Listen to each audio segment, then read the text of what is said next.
In this session, Dr. Murphy and I are going to be talking about modern monetary theory. If you're not familiar with modern monetary theory, first of all, you've probably been under a rock. You're not on social media. It's become very popular on social media. There's been a best-selling book by Stephanie Kelton called The Deficit Myth. They have a documentary as well. And what's interesting about modern monetary theory is that, in my view, it sort of represents the anti-Austrian school. And so with that in mind, I've decided to put together this book with chapters contributed by many of the faculty that you have seen here at Mises University. And the title of the book is, or at least the working title, is Anti-MMT. Now, so we're going to be criticizing modern monetary theory, and so that's one reason for that title, anti-MMT. We're criticizing it.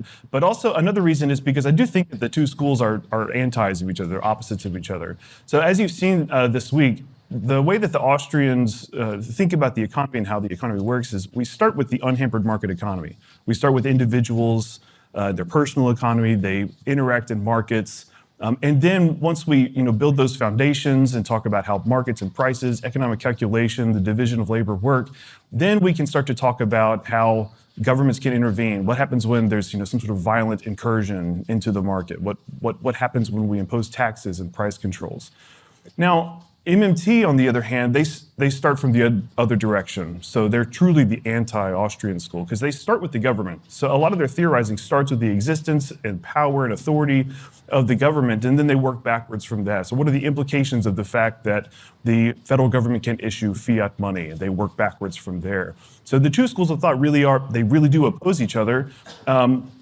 If you're interested in this book, it's not out yet, but we're looking forward to it being released sometime next year, hopefully early next year, and I think it will be very interesting. The way that this is going to go is we're going to show some clips from the documentary that I just mentioned. The documentary is called Finding the Money. The reason it's called that is because one of the main ideas from modern monetary theory is that this is not a problem for the government. They're not budget constrained. They don't have to worry about finding the money to fund the different things that they want to do. So that's sort of a tongue-in-cheek reason for them to title their documentary Finding the Money. And then Dr. Murphy and I will, trade off responding to what's presented in these different clips from the documentary. Anything you want to say as an introductory note? Yeah, I think just to underscore Jonathan's saying that he's right, that it's like obviously Keynesians often battle with the Austrians, but it's not like we have different views on the historical origin of money or things like that. Whereas, as Jonathan's saying, as you'll see, as we'll go through even in this session today, the MMTers disagree with the Austrians on just like every point you can think of. Whereas again, the Keynesians, it's more like, oh, well, during full employment, we're kind of like classical people, but then it's only and the MMTers are even in a sense more Keynesian than the Keynesians. So there's that element. And then also I would just say that besides the fact that point by point they disagree more fundamentally, I personally have been devoting a lot of my time to combating the MMT talking points over the last few years, because I think someone like Stephanie Kelton is way more of a threat to sound economic thinking among the public than like Paul Krugman is. And I think like the younger crowd now goes more towards the MMTers for various demographic reasons as well. They're not just a bunch of old white guys, but also, because they have, so that's, we're still that. But so anyway, that's kind of what I'm saying. So that's partly why we have this now at Mises U, because I think in terms of what are the threats to economic literacy among the public, the MMTers in my mind are more dangerous. Also because like Stephanie Kelton, as you'll see in these videos, she's very glib and, charming on stage or whatever. And so and the way they put things across, it's like, oh yeah, I never thought of that. So that's partly, it's like misleading and sort of draws you in. And that's why we thought it was important to have this session. First, what is the deficit? People naturally think, wait, government deficit, bad. This is a negative thing. Let's stop this right now. And I say, hang on, let's open the other eye. So I want us to suppose that I'm the federal government. If I'm government and I spend $100 into the economy, the government spends 100 into the economy, taxes 90 back out. We record on the government's ledger a budget deficit of 10. Minus 10, government deficit. But we forget that on the other side of the ledger, guess what? When they spend 100 in and they only tax 90 out, somebody gets left with 10. It's your surplus. Their deficit is your surplus.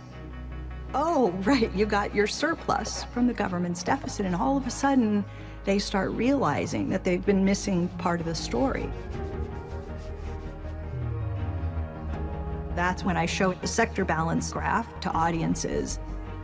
It's the most important chart in the world. Government deficits are almost always seen in a negative light.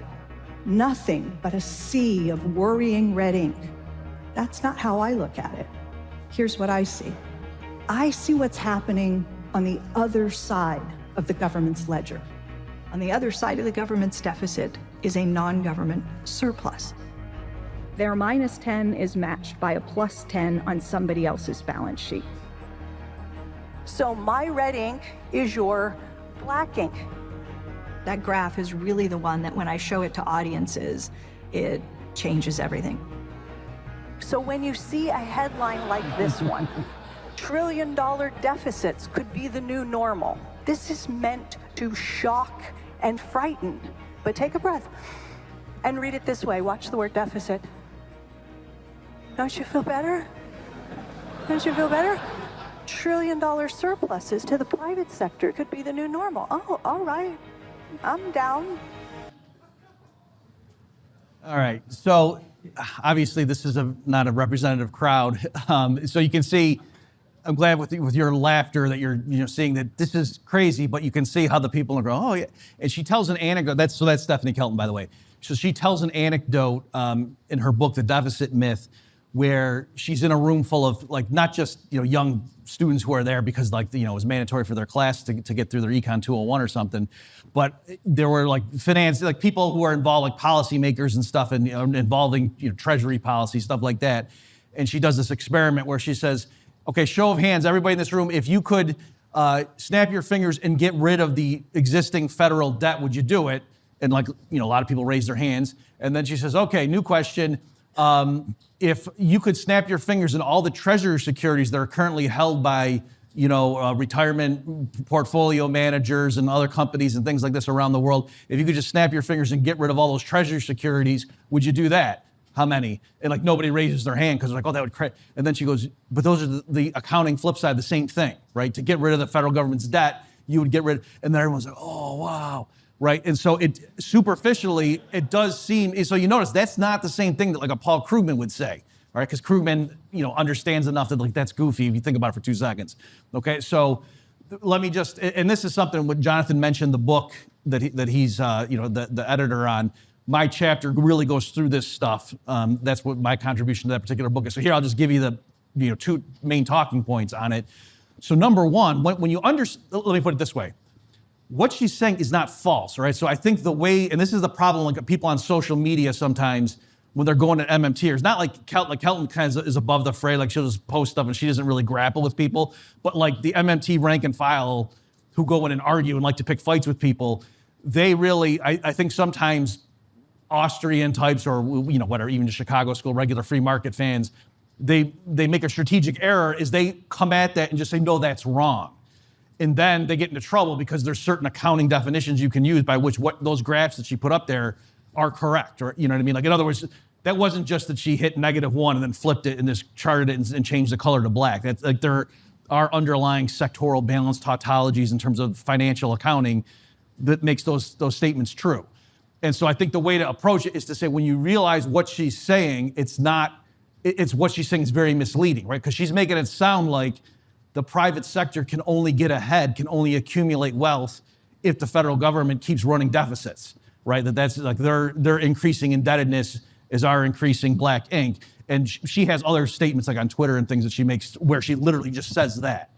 And so the way to, I do 2 quick things here because we got other clips that we want to get to for you folks. So one way is to say, in terms of the pure accounting, I could just as well say whenever Google issues more debt, if you consider the entity Planet Earth minus Google, that entity, has an increase in net financial assets. That's true in terms of the accounting. The more outstanding bond, it's technically Google's parent company is Alphabet, but when Google, sells more bonds off, and so now the liabilities on its balance sheet get higher and higher, the rest of planet Earth now has that much more in surplus. And so, every time you read in the newspaper that Google issued more bonds, you should feel glad knowing that the rest of us have that much of a surplus. And so when you think of it like that, you realize, well, that's so what? That's a bit of trivia. What do I care about that?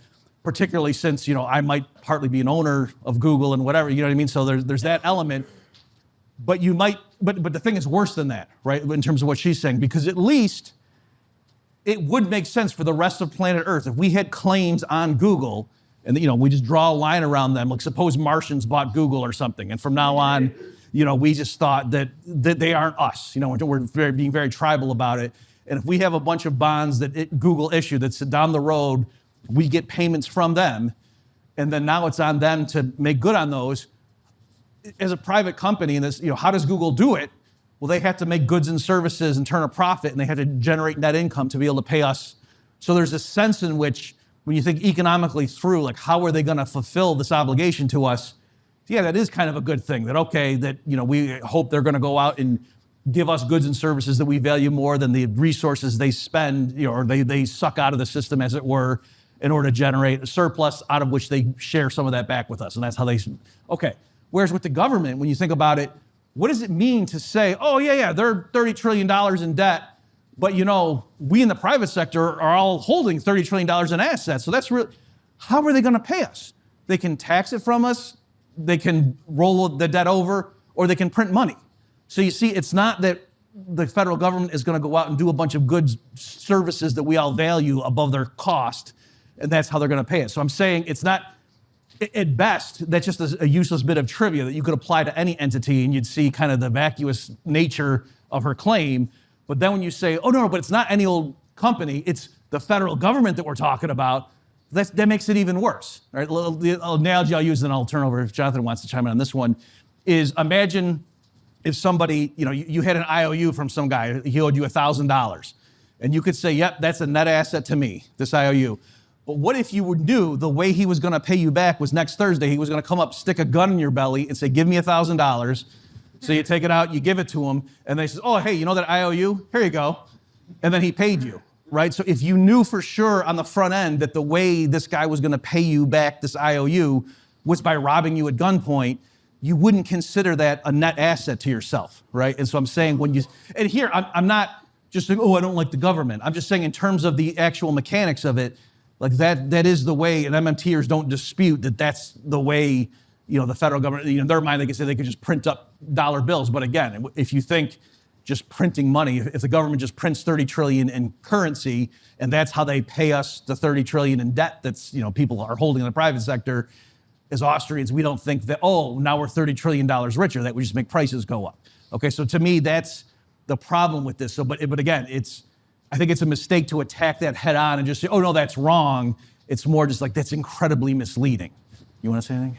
Yeah, the only thing that I'll add here is that if you think about Crusoe, he has no government to lend to. There's not another entity there in which there could be a debt relationship. And so if the claim is that we need the government to run a deficit and incur debts in order for the private sector to save and accumulate assets, then what do you do with an example like Crusoe, who is able to accumulate capital goods, consumption goods, a subsistence fund to last him through a longer structure of production? So like we've already seen this week that that's certainly possible, and that explains more broadly economic growth. Like the way that we grow, the way that we become more productive is by engaging in more productive lines of production with more capital. And so it just seems like since you can come up with an example like this, it shows that we do not need the government to run a deficit in order for the private sector to net save and become more productive. Let me just say one last thing on that.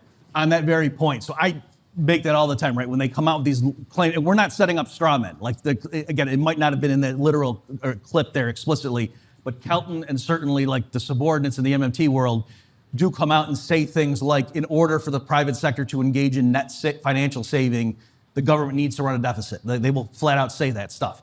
And so I often will say, hey, just think Robinson Crusoe. He can live below his means if he can pick it.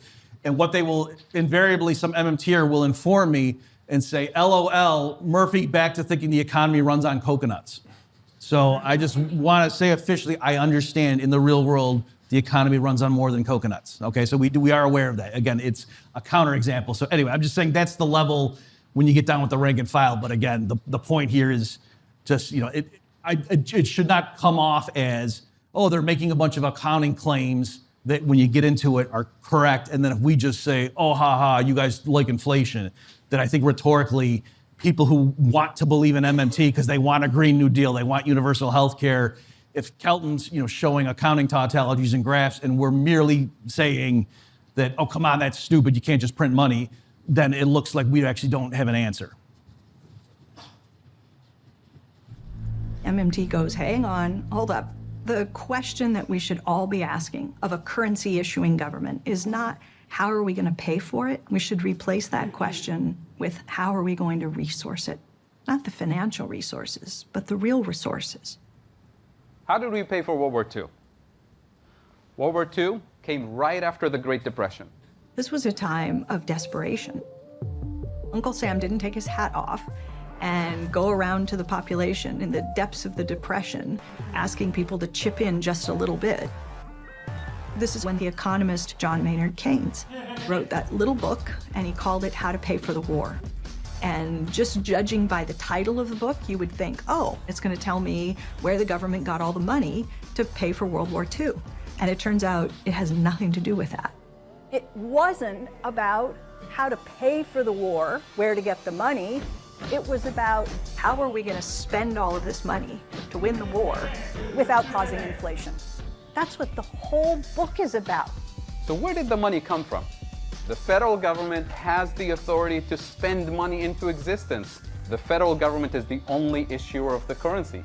Since war production began, we've had more money than there were things to spend it on. The war started, and we start spending money into existence like crazy to build for the war effort.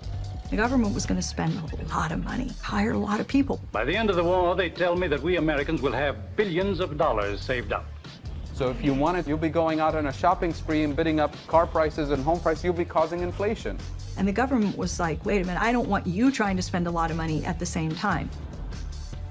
Step two, the government started selling freedom bonds or war bonds. The war bonds weren't about financing the government spending. They understood really well the purpose of the war bonds. There are things we as individuals can do right now. First, continue to save our money, to buy and hold all the war bonds we can afford. Do me a favor, delay your consumption. Wait until after we win the war. Buy only what we really need, and pay no more than ceiling prices. Economists understood the government can't run out of money. They were focused like a laser on finding the resources and releasing resources from other uses so that we could build the tanks and the fighter planes. The city of Detroit was completely transformed. Detroit didn't produce any new cars between 42 and 45. To solve climate change, we need to move probably around 10% of GDP, or the nation's production, to decarbonize transportation, energy, agriculture, housing.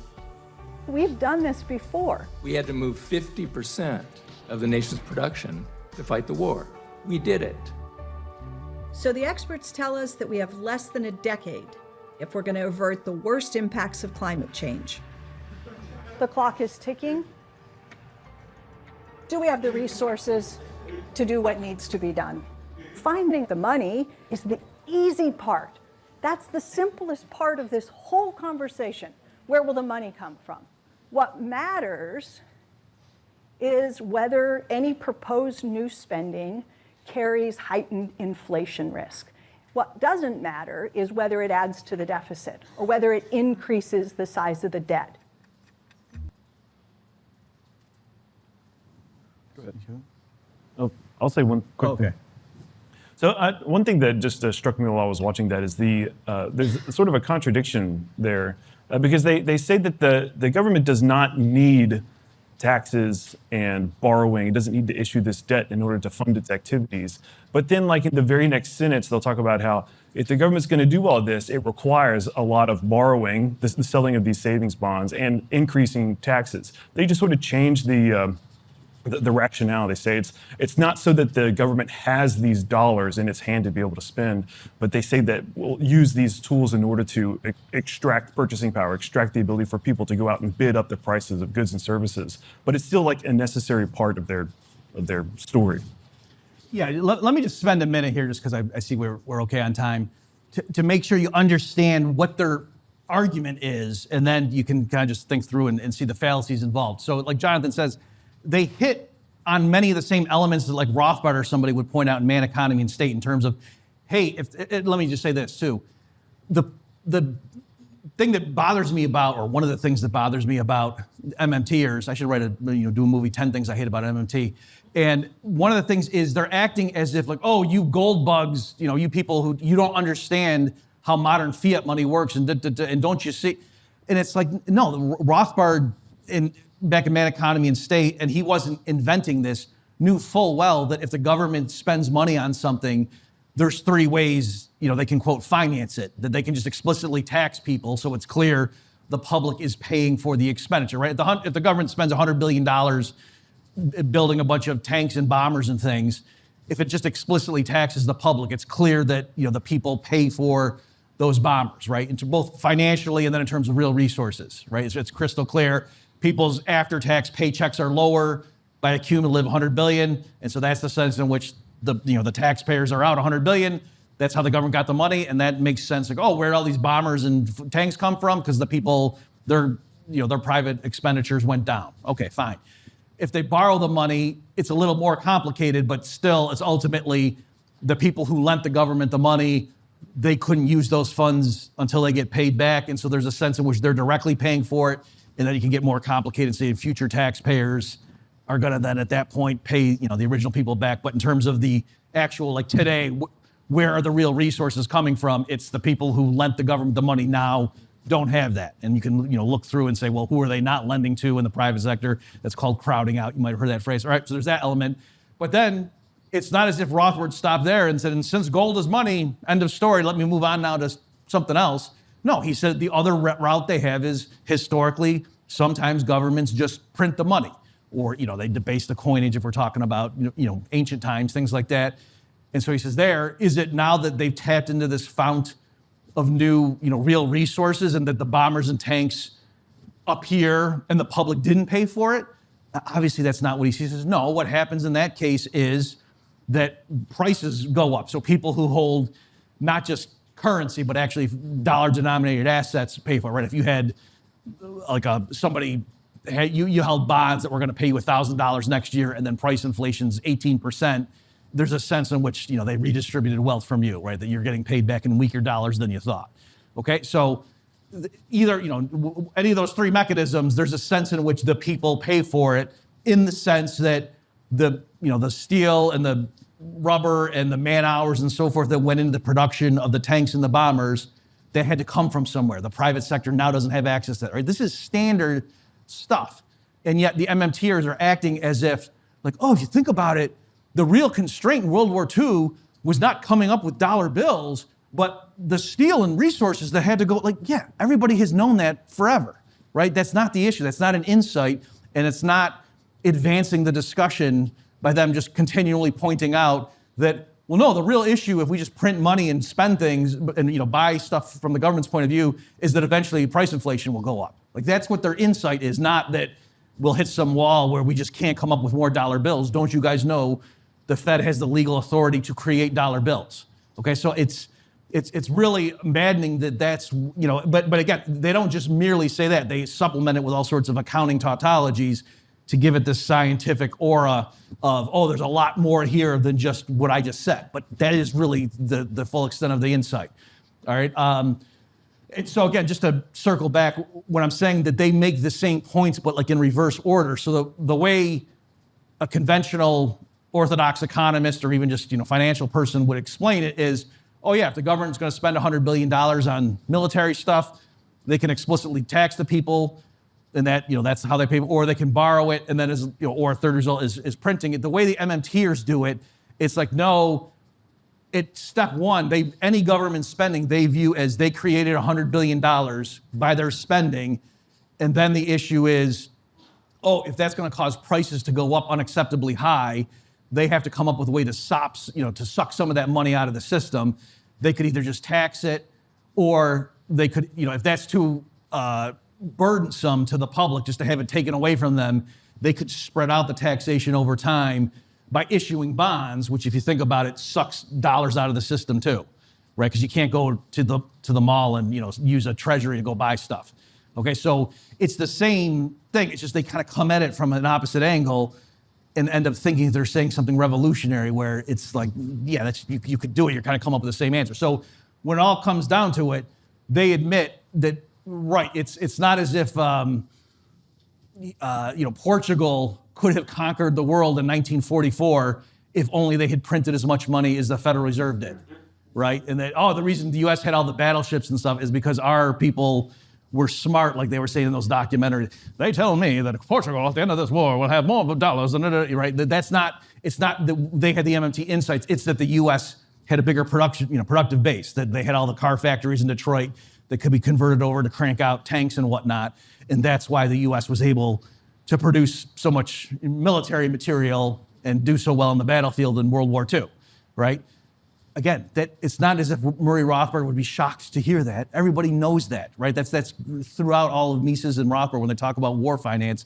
Everybody knows that, okay? And the issue is, and you say, well, so why don't we use that as a model? It's the last thing I'll say here, and then we'll go on to the next clip. Is I strongly encourage you go look at Robert Higgs' work on World War II. That some of the underlying themes there are just totally off, right? So put aside the fact it's always weird to me that ostensible progressives who want to improve society, especially for the downtrodden, their go-to event to show the efficacy of their worldview is like the worst calamity in human history when tens of millions of people died.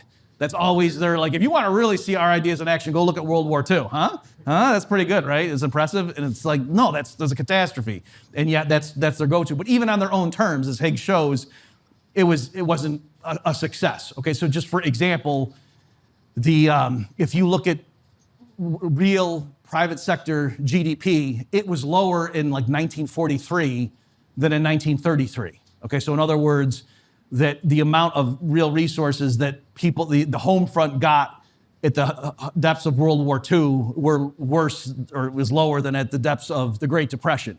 Okay, so it's not that the government program boosted total output.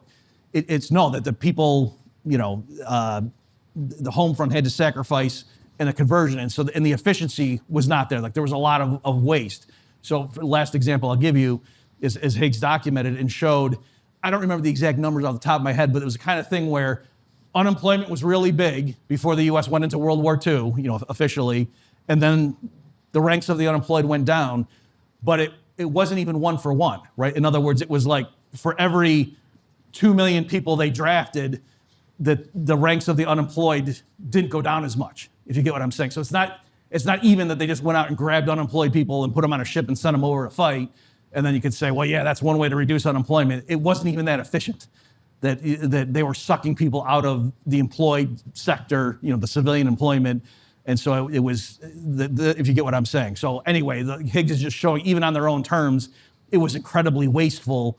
And you wouldn't want to mimic that, particularly if you were saying that, oh, and by the way, dropping bombs on Japanese kids maybe is not the best use of our resources. All right, so anyway, for all those reasons, but again, you see rhetorically, that's where they're going with the Green New Deal and so forth. That when people say, yeah, we'd love a Green New Deal, but the estimates show it would cost $3 trillion to retool our infrastructure for energy efficiency and blah, blah, blah, or to switch over to solar power. Or, yeah, we'd love to have universal health care, but man, that's going to cost. How can we pay for it? Then that's where they come in and say, oh, we just print the money. Don't you get it? And then, oh, there could be price inflation, but that's a separate issue. So you can see how, everybody knew that was always an option, but they're acting as if there's this huge margin of unemployed, idle resources that we can deploy if only we'll turn on the monetary spigots. And to me, that's like the fundamental flaw. And I've asked, I had Warren Mosler on my podcast once, and I had somebody else too, and I've asked them point blank, do you think we have all this idle capacity? We could go build bases on Mars if we would just print more.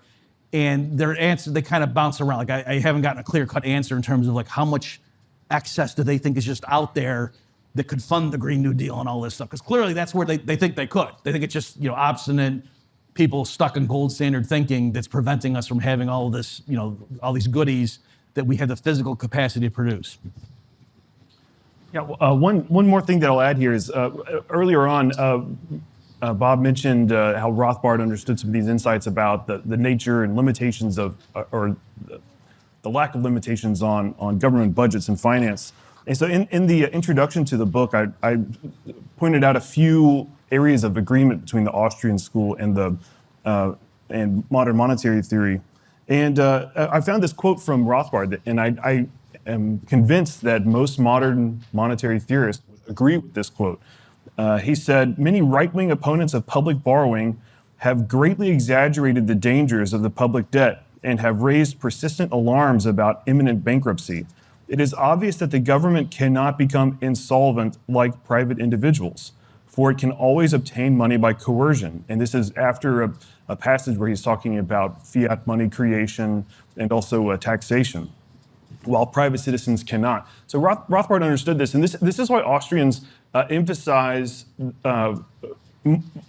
instead of looking at the size of government debt, they emphasize the size of government spending, because that's where the true waste happens. That's where the true extent of the waste happens. And then the way that they finance the spending is, obviously those have their own unintended consequences, their own distortions. Like if you do too much, or if you err on the side of taxation, that's going to have its own consequences. If you do borrowing, it's going to have its own set of consequences. If you do lots of fiat money printing, that's going to have its own set of consequences. But the true indicator of the amount of waste that's being caused by government misallocation of resources, because government is not subject to the profit and loss test, is by the extent of government spending itself. So what matters is the total size of spending, not necessarily how much of that spending was financed with issuing debt versus monetary inflation versus taxation. Okay, one thing I'll say about this next clip before I show it is that they start off with some footage that they did not produce, and they're getting ready to ridicule it. They're getting ready to criticize what's presented in this footage. So I didn't want you to think that the first thing that we're seeing here is something that MMT people are saying is their own idea. The first kind of business was barter. But what would you trade in a hardware store for a gallon of paint? Money has evolved from an age-old search for a satisfactory medium of exchange. Money should be something of value. Gold and silver emerged as the most durable, most satisfactory money. For greater convenience, men started taking out gold and silver coins with values imprinted on them. Later, governments took over the exclusive function of finding money.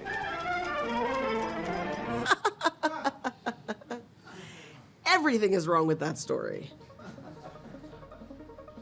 If you look at any economics textbook, it's almost exactly always the same story.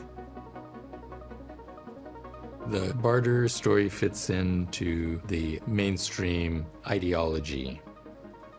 They want to start with the market, the private market, with no government. And then much later in their story, the government comes along to use some of that money, like the rest of us. The problem with that story, number one, when was there ever this barter market? Money has existed for thousands of years before markets were developed. And rather than gold, for most of time, people have used clay or sticks or shells or paper, things that don't have apparent intrinsic value. Why?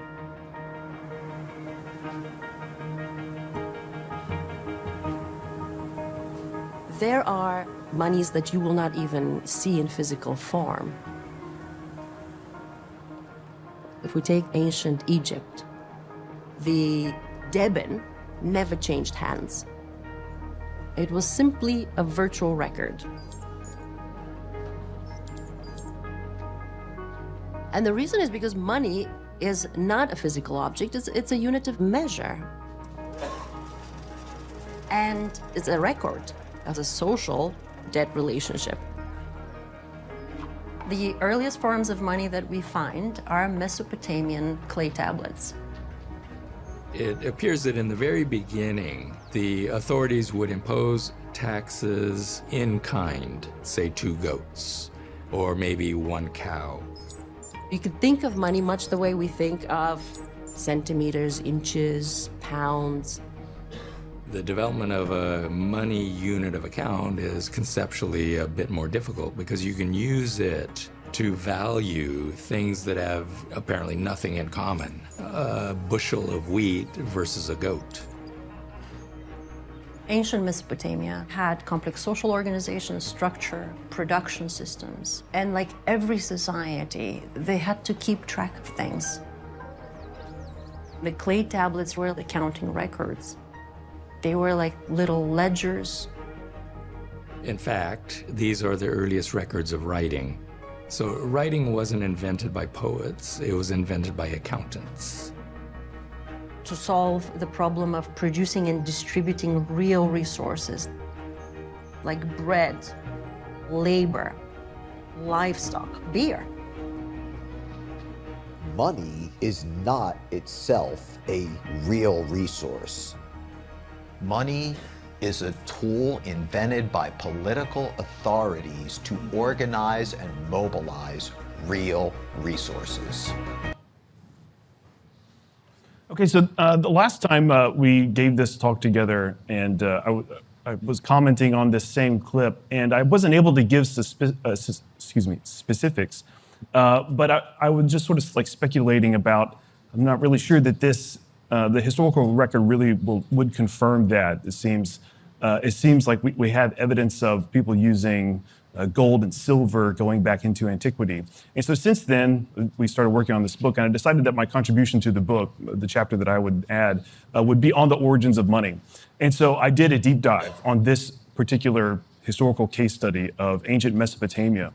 And what I found is that all of the archaeologists, all of the historians of the period, the people who are fluent in this ancient language, they all confirm that silver was used as money in ancient Mesopotamia. So if you look at the clay tablets, they are correct. Some of them do indicate a debt contract. So it's like this person owes this person this amount of silver in the future in exchange for amount of silver that's given over today. But many of the clay tablets indicate like a spot exchange. It's like a receipt. Like this person paid this many units of silver for a goat or for some wine or something like that. And so silver shows up over and over again. And so the consensus among the archaeologists who have looked at these clay tablets is that they indicate that silver was used as money in this economy. Now, when you look at L. Randall Wray, he's one of the gentlemen who was in that clip there. He wrote this article about the origins of money, and you look when he's talking about the ancient Mesopotamian experience and how it confirms his view of chartalism, the idea that the state is the one that created the institution of money. He doesn't cite any historical research. He just makes these naked claims, just asserts certain things about it. Now he does cite A. Mitchell Innes, hope I'm pronouncing that correctly, who is a credit money theorist about a century ago. But when you look at A. Mitchell Innes, there's no citations to historical research there either. And so they just sort of like have these speculations, these naked claims about, the ancient Mesopotamian state invented money, and they use these clay tablets as money. But when you look at what's actually indicated on the clay tablets, just to give you some examples, I have some translations. And these translations were from a book that was published in 1920. So it's not like this is like brand new discovery. This is something that even A. Mitchell Innes could have been aware of. Obviously he didn't have the internet, but still. So one tablet had verbatim payments in silver of temple singers. And that payment was interpreted by the translator as money paid as hire. So silver was identified as money. Somebody borrowed 120 shekels of silver with an interest rate of 20%. So they're doing economic calculation with silver as well. It's another great indicator that silver wasn't just used as a medium of exchange, but people were also thinking about profit and loss, interest payments, present money versus future money back then. There's a spot exchange. Somebody receives 60 2/3 of shekel and 20 grains of silver on the 13th day of the month. Soldiers paid in money, not in kind. And if you look at in the index of words and phrases at the back of this book, by the way, the translator's name is Nies, N-I-E-S. At the back of this book, he's got index of words and phrases, and he talks about how the literal translation of the word for paymaster is one who cuts up money, one who slices up money. And then another section in this index of words and phrases, under the heading for shekel, he says that the pictograph probably represents an implement for cutting metals, such as gold, silver, and copper, to be used as money. So the weights that they were using and the pictographs that they were using to describe payments and money are referring to cutting up metal. And so if you look beyond the clay tablets and look at other evidence, like what do we see buried under the earth when they're doing this digging? And they find hack silver hoards. So this is thousands of years before the invention of coinage, which was 500, 600, 700 BC. So this is way before that. So you might be wondering, if they were using silver as money, but it was before coinage, what form did the silver take? And the answer is they were cutting up bits and pieces of amulets, jewelry, silverware, other things that they would use and that had value to them. So it was a true commodity money that had some alternative non-monetary use. And they would cut them up specifically so that they would match predetermined weights. And so there's a ton of evidence that shows that the bits and pieces of the hack silver, they actually matched the balance weights that they would use on the scales. So you could tell that they were intentionally trying to get a certain weight of silver when they were making these payments. And there's all sorts of statistical analyses of the weights of these pieces of hack silver that match with the balance weights used not just in ancient Mesopotamia, but throughout the barely civilized world at the time. It goes all the way through North Africa, over to the Iberian Peninsula, modern-day Spain, in Europe as well, although in Europe, copper was used more widely than silver, but also in India, in the East, they were using balance weights and weights of silver and other precious metals to make payments with one another.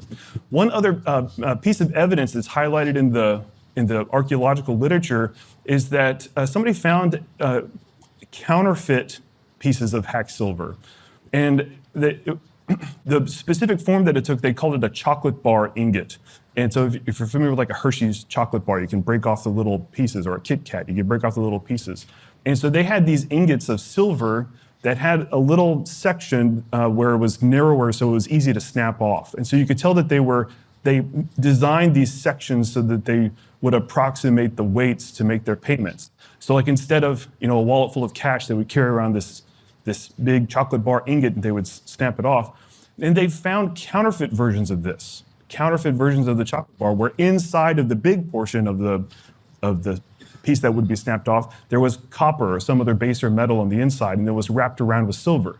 Now, the reason why this is just like great confirmation of the fact that silver was used as money is that there was no, what the archaeologist shows is that there wasn't a reason for somebody to do that, to like mix the metals in such a way to go into the melting pot to make some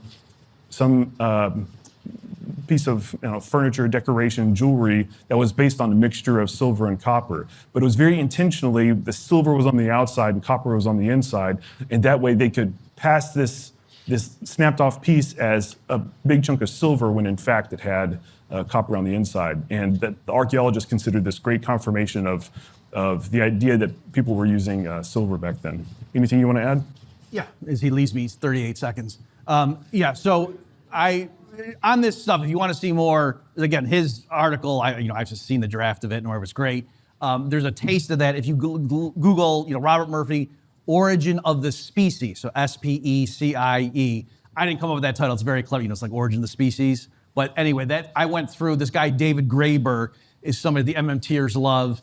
And he goes through, and his job is to debunk, these economists with their armchair theorizing. I went and looked at the actual archaeological evidence. And again, it's what you see over and over. According to their story, if it's just temple authorities coming up with arbitrary units of account, then why is it that they always happen to pick like silver, right? Like historically. And so I was saying that makes total sense if Menger's right, and we can explain why silver would be what and then the temple authorities mimic what the market chose. Going the other way around, why should they have picked silver? They could have picked anything. It could have been arbitrary, chief units or something, right? Like Bitcoin is not denominated in weights of silver. That would be goofy. Why would it be, right? So anyway, just further confirmation. And the last thing I'll say is on the Human Action podcast within the last 3 months or so, if you look, the title will have Randall Ray in it, and his last name is W-R-A-Y. And I just there's a section in there where it's just crystal clear when he's explaining about these people that use these large stone tablets as money, how he just gets it exactly backwards, where his ideology is forcing him to say something that you can just see is totally wrong. So again, it's projection, that they assume the Austrians have their theory and go out and confirm it when it's the other way around, that they're ignoring the obvious historical evidence. Okay? Thanks, everybody.